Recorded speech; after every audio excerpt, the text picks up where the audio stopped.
Pasteur Moïse Mbiye a fait 50 000 $ pour dédommager la sœur Eliane parce qu'elle a avorté. Affaire est commise à tribunal, affaire est commise à Maboko et à Banzouzi, les lots de la sœur Eliane et pasteur Moïse Mbiye. Tout le monde a kinde bandaki, ndenge ba publication comment qui ndenge ba menace comment qui de gauche et à droite. Mais aujourd'hui nous apprenons que Liliane, la sœur Eliane, a déposé plainte contre pasteur Moïse Mbiye pour une affaire avortement. Pourquoi seulement le pasteur Moïse Mbiye? Avant d'abord, c'était la fille d'Africel, Inchila, qui a fait la sport d'Africel. Et maintenant, c'est la sœur Eliane. Pourquoi seulement le pasteur Moïse? C'est un homme de Dieu qui a. Mais vous savez que l'onction tue aussi. Onction et matissa, onction peut bon. L'aime souci à Moïse comme bon. Oh Yahweh, Yahweh, Yahweh, Yahweh mon espoir. Yahweh, Yahweh, Yahweh, Tu es mon espoir. Makambo yo salaka ekamwisaka bana. Yahweh mon espoir. Makambo yo lobaka suke kokisama. Tu es mon espoir. Tobengi oza komba yango tolobi elonga. Yahweh mon espoir. Kambola na maisi mopianga landa yo zinda. Tu es mon espoir. Yahweh, Yahweh, Yahweh, Yahweh mon espoir. Mon espoir. Papa ya baba. Mon espoir. Mon espoir. Mon espoir.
Bienvenue à tous dans ces grandes émissions Prophetic Time. Aujourd'hui, c'est notre émission. En fait, ça passe chez Frère Alvin Béa dans la chaîne Voix Céleste. Aujourd'hui, je l'aurai plaisir de recevoir un manager, la bouche autorisée. Il fait partie de la cellule de communication de l'homme de Dieu, pasteur Moïse Mbiye. A faire 50 000 $ pour dédommager la sœur Eliane parce qu'elle a avorté. Affaire est commise à tribunal, affaire est commise à Maboko et à Banzouzi, les lots yambi, moko ya balobeli, il y a pasteur Moïse Mbiye à la personne de Delix Arlo, à qui j'ai dit bonjour l'homme de Dieu. Bonjour pasteur Cédric Ngongo, je suis vraiment très ému, je suis très flatté d'être en ce lieu pour répondre à votre invitation. Merci de de partout. Laisse-moi vous dire que avant que je commence, je présente mes sincères condoléances à la famille chrétienne parce qu'on vient de perdre un baoba, un grand baoba qui vient de s'éteindre. Vous connaissez bien de la personne du révérend pasteur, le patriarche Roger Mopati, Ouatikibiso, Congo Momezo, la Kinshasa, le Landenga au Saranate, partout dans le monde, bateau balaxibiso Bonzambe, balaxibiso le Tomo ya solo. Nous avons participé mawa parce que bela ba pasteur il y a faux bateau tika na mokilika ba vrai ba okende. Mais na yebi moli moné quelque peu malakimia parce que c'est un bon combattant du Christ. O asali ebele na mboka na biso Congo, aza directeur ya campagne ya mpona biso évangéliste Kizamina Kibila ba master ba Jean-Baptiste Sumbela ba Grâce Sumbela ya ba excellence William Tuna ambassadeur universel de la paix sotali ba ene na bango za lokola ba pasteur eza lokola ba patriarche papa na biso Tambulukoki donc ba génération Gaston, na ba Sony Kafuta, na ba papa na biso Albert Kakenda. Donc ça fait très mal de perdre ces grands hommes de Dieu. Roger Moupadon, je présente mes sœurs condoléances à son épouse, maman Liti Moupati, et puis tous ses enfants. Pourquoi pas Banania suit à l'église de la Colombe. Donc nous sommes vraiment de cœur avec vous. Voilà, merci beaucoup de Luc Sarlo. Nous avons suivi cette actualité depuis les débuts, l'affaire de la sœur Eliane et pasteur Moïse Mbiye. Tout le monde a kinde bandaki, ndenge ba publication comment qui ndenge ba menace comment qui de gauche et à droite. Mais aujourd'hui nous apprenons que Liliane, la sœur Eliane, a déposé plainte contre pasteur Moïse Mbiye pour une affaire avortement. Yosa moko ya balobeli, il y a l'artiste Moïse Mbiye na bato so bashi bakwa kolanda biso. Est-ce que pasteur Moïse Mbiye a été invité à la justice? Bon, notre moni invitation au thème, plainte on bien, ça tombe bien parce que affaire au token au tinati.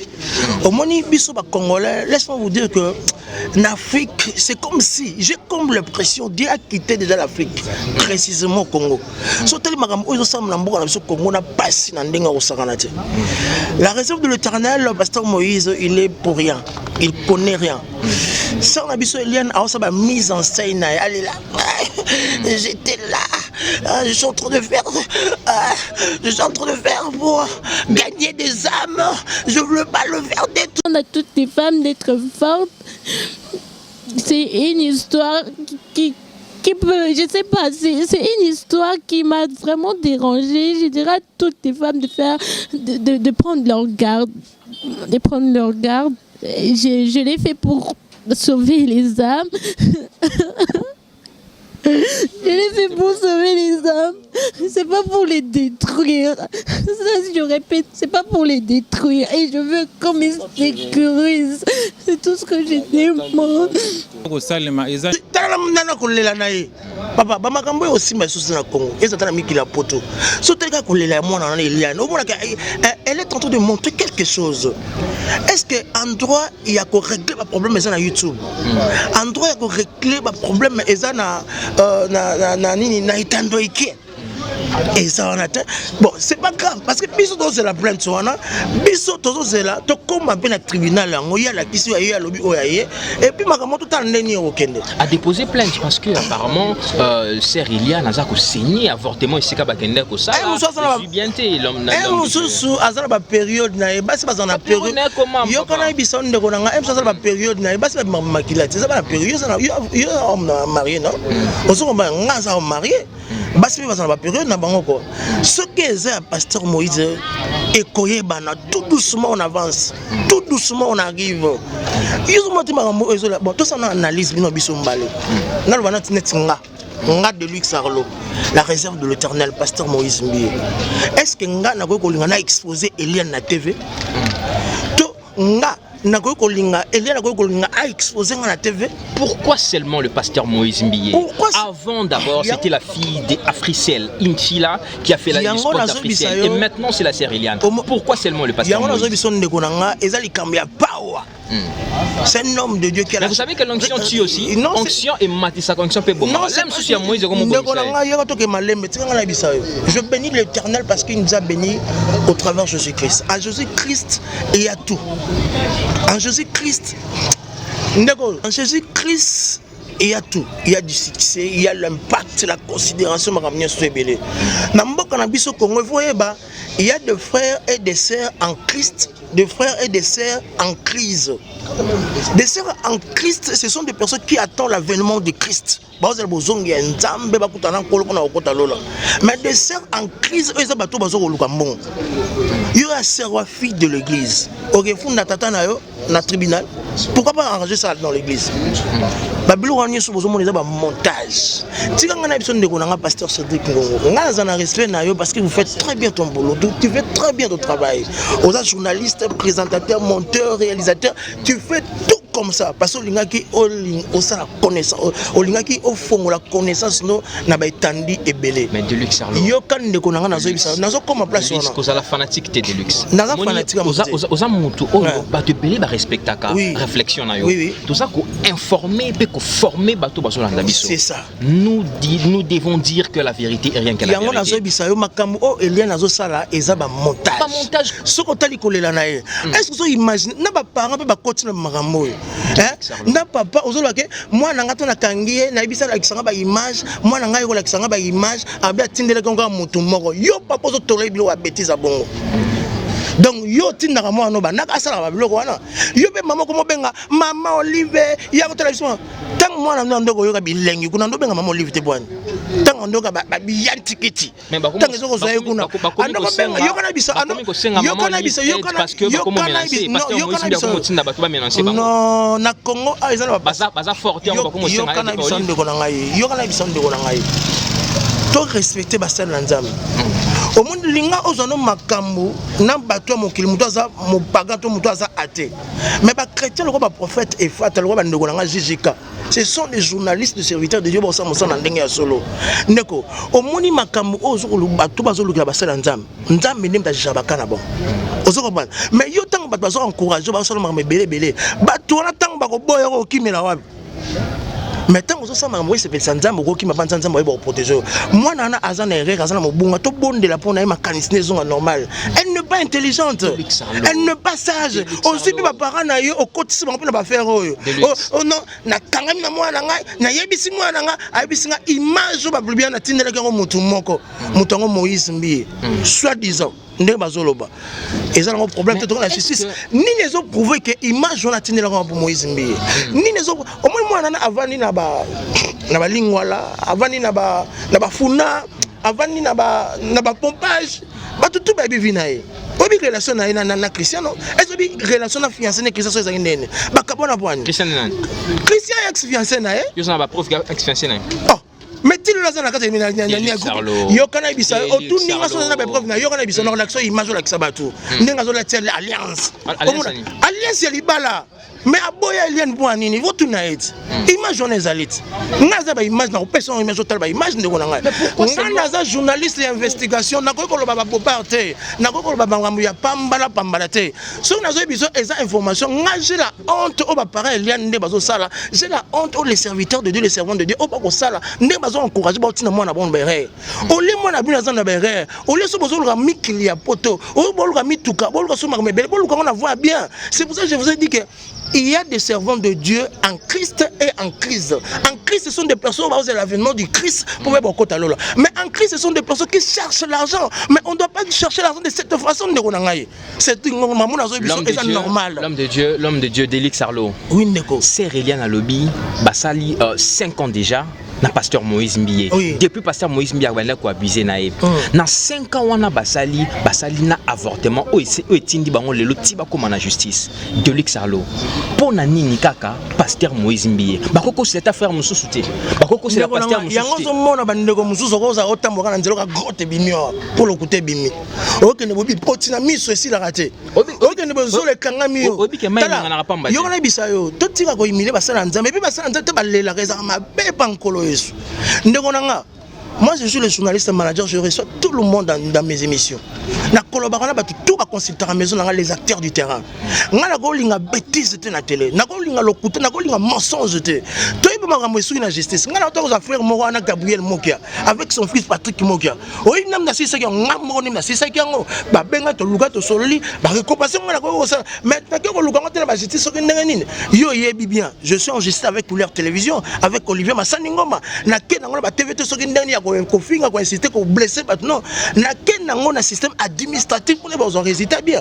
Yesu ko asa chrétienne fille de l'église. Au moins makamwana, il faut que bongison na carte église. O bengi mutaliboso, o bengi mutamibaso les simité, o yo benga responsable na bino. Sur les simité après o bimi libanda, mais yo aussi problème là. OK, na nengo zo pesa information que OK na ngona parquet. Bozo ko lukani na bon Moïse, sûrement elle a eu le temps de consulter l'homme de Dieu, pasteur Moïse Mbiye. Mais l'aime sous sa boy koyokaye. Ndeko. À mon que notre réputation est économique qui n'est pas si. À ça la nini. Moïse Mbié est très fort. Yora Bissau. Au moninga naza journaliste d'investigation. Au moninga naza néoliste. Nga na ebi mutu so kazo kosa. Nga na ebi mutu so kazo lo ba vérité. Non, je sais. Papa, l'auto mwana ezala mutu tout. Yoka naza nzambete mais na tangeli yango ba étude mon frère. Au moninga nga na tangeli ba étude. Nga na ebi mutu so kazo kosa. Na ebi so mutu lo ba vérité. Soki na bo mutu mwana ko ba te na ko mabolonga na ko bonde na ko sambela nzamba ko révéler nga yango ndeko na ngai. Et puis pour nango na ko interroger mwana mwasi na ko interroger mobali. Mon frère, moi je parle avec Moïse. Nazo ko mwana na azoko loba. Na lobana batunyo sou.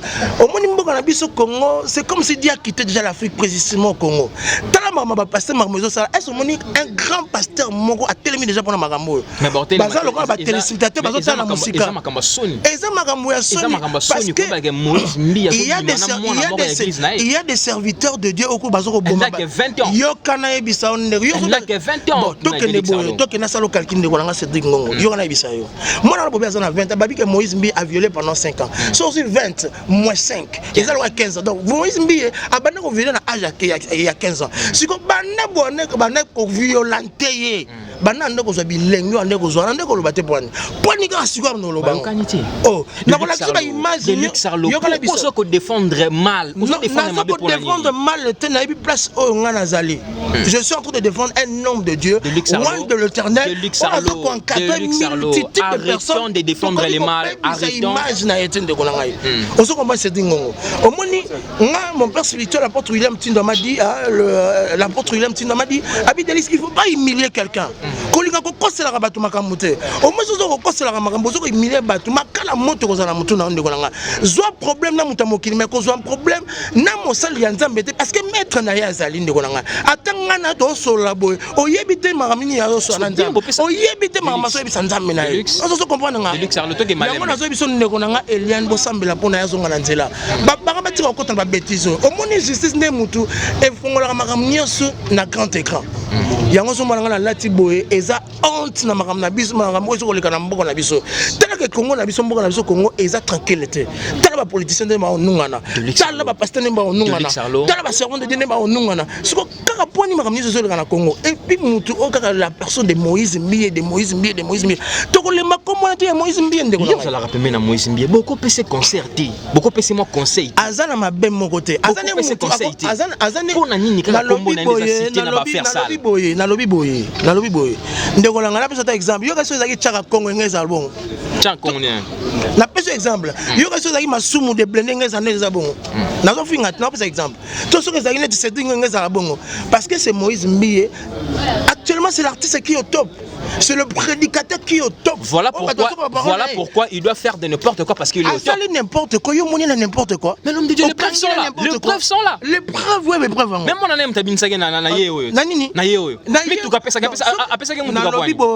mutuka poani. L'ouvrier mérite son salaire. Ouvrier ndo sani. L'ouvrier a sa ba récompenser na enveloppe no esengaki wasenga ba pesi. Pour na rosala clip on la faut ba peso enveloppe so mbelo mutuka. Mais azar artiste azolo radi atila na e. Ndeko. Delix arlo to banga nzambe. Yo to se sanga publicité o vutanga combien? Delix to banga nzambe. Yo to se yo vutanga combien? Delix to banga. Yo za ndeko na ngati. O sa frère na to za. Delix bo banga nzambe. Mon frère de luxe vient koboya te zo eloko participer na clip na nga. Participer na publicité pour no vutenga. Et ça remarquer que personnalité na o moka ndena za bino vient na pesa ta mbonga carburant, na pesa ta moni parce que ebi nga za responsable. Ndeko au moins makambo o Eliane azoko sala ndeko na ngana biso nzam na lola zo tala biso. O lelo ba ndeko bele bazo condamner au moins na mboka na so Congo. So mta komelela namoni Moïse Mbié azolié so bien. Comme Moïse Mbié a lié so bien. Te Moïse a lié so bien. Te Moïse a lié so bien. Comment non Delix Arlo. Mutu moko ba komi kwa kize na makambo nyos. So tali bien tala click on de pesi tala. Mike Kalambay, Moïse Mbié, Michel Bakenda. Au moins Triona.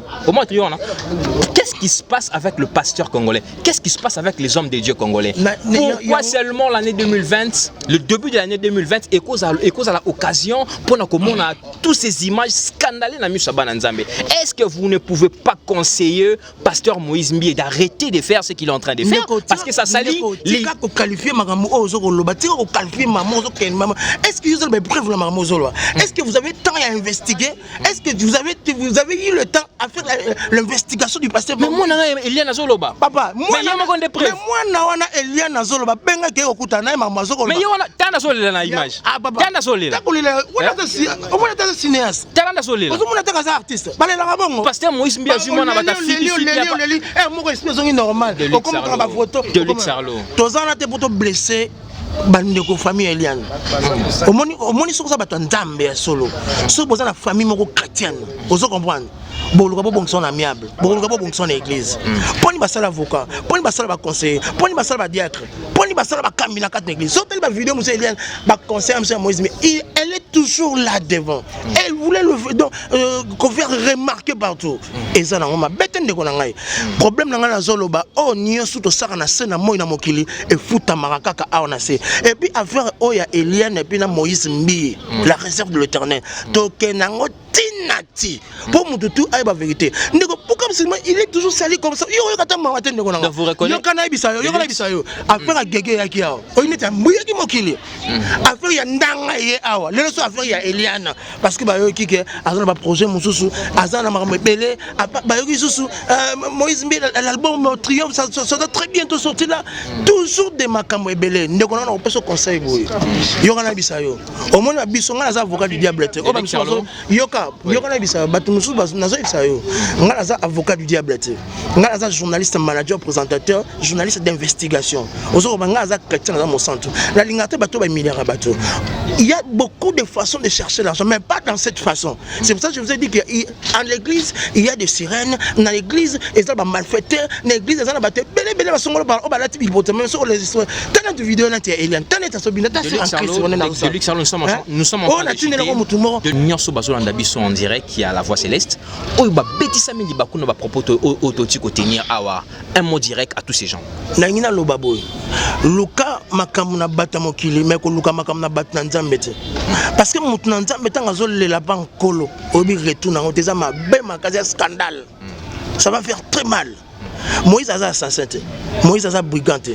Nettement beaucoup on a justice un problème. Il y a ça librante nae. Ba déposition à Moïse Mbie, ba auditionner ba loba, ba retourna ba preuve, ba retourna ba témoignage ma belé songolo par là. Ndeko na on a ce conseil zala vrai nengoza. Ba tu ba influenceur te, ba tu ba kosa te. Au moins makamoto sala ndeko na ngai et soukara et ça et si là babi tous celui qui regarde celui qui tire par l'épée mourra par l'épée. Tous ces pays ici bas ni sauter vous dans la scène à moi na mokilo na lola ton ali fait le truc na scène à moi na mokilo au moins makamo nezo ke nazoka passe nazoka mawa makasi pour na famille Eliane pour na Eliane pour na batnis autant mon nzela ndeni okendeni mais la justice na parquet on a tokoya ngana biso za likambo ya mafuta ya likambo ya Merci beaucoup, Delix Arlo, nous allons encore vous recevoir dans une des émissions. Merci à tous ces gens qui étaient connectés devant vos postes téléviseurs en train de nous suivre en direct de la Voix Céleste. Moi, c'est votre humble serviteur Cédric Ngongo. On se retrouve très prochainement. Bye.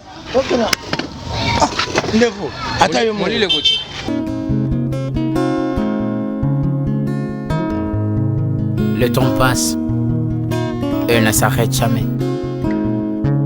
Alors réveille-toi, mon ami. Et tout ce qui nous quitte chaque jour, laisse que cela nous serve de leçon.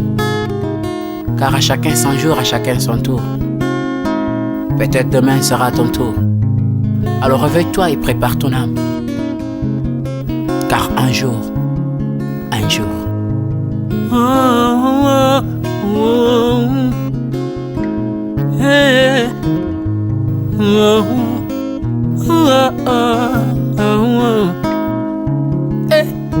Le temps passe, le jour s'envole, s'en va si vite sans laisser de traces.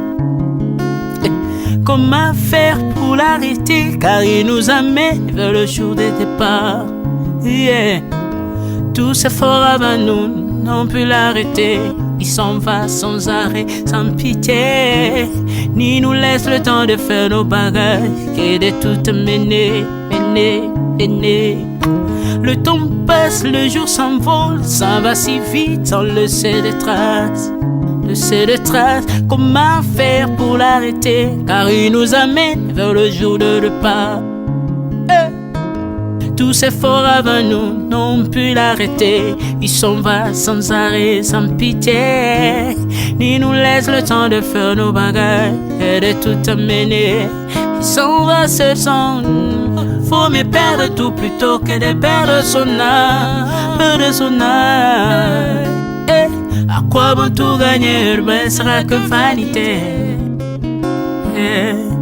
À quoi bon tout gagner, perdre son âme si l'on est censé de tout laisser. Moninga, verser le sang de l'autre, si demain sera le tour, tu seras seul comme dans un miroir. À quoi bon tout gagner, perdre son âme si l'on est censé de tout laisser. Moninga, verser le sang de l'autre, si demain sera le tour, tu seras seul comme dans un miroir. Où tu rendras compte devant le Seigneur toute ta vie sur terre. Après avoir tout gagné, l'on s'en va seul, sans rien amener. Faut mieux perdre tout plutôt que de perdre son âme. À quoi bon tout gagner, demain sera que vanité. Faut mieux perdre tout plutôt que de perdre son âme. À quoi bon tout gagner, demain sera que vanité. Moninga, tala tangwe koleka. Moninga, tala bato bako kende. Kosala lolendo na mokili okanisi mokili yango yayo. Tala bato bakoleka. Tango ekomema ngai, tango ekomema, tango ekotika moto te. Bakulutu bayakala basi bakende. Moninga, tala tango ekomema. Papi Charles Mombaya si akenda kala. Otango eza komema. Ya Mari si akenda misa mungolo tala tango ebebi Papa de baba si akenda kala. Tango eza koleka. Ale moloto si akenda kala. Tango eza koleka. Ata mobutu sesese kokukungwendo wazabanga asi akenda kala. Tango eza koleka. Muse Laurent Désiré Kabila akenda kala. Tango eza koleka. Tango ekotika moto te, tango ebangaka mokolo te.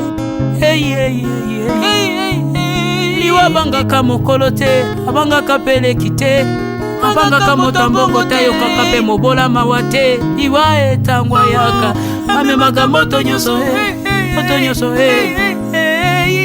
tango ekoleka. Engela bomoi na yo epana yawe. Tango ekomema engela bomoi na yo. Mokolo na yo ekoya okokende ndenge nini. Le temps passe, ne s'arrête jamais. Le temps passe. Moninga, tala tango ekomema. Moninga, tala tango ekoleka. Moninga, tala tango ekomema. Moninga, tala tango ekomema.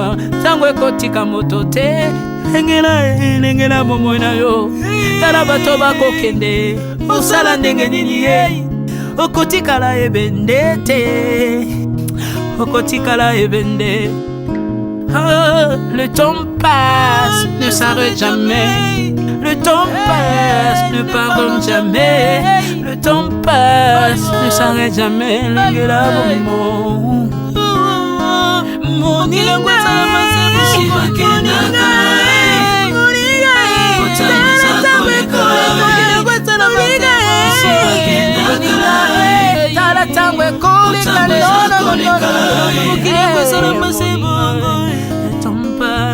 nyonso bato bakoki ntango eza koleka nalela mpona nini nalela mpona nini ntango eza koleka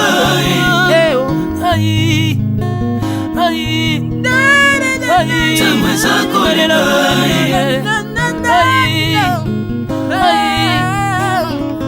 ntango eza koleka le temps passe Alvin Bea tala tango ekoleka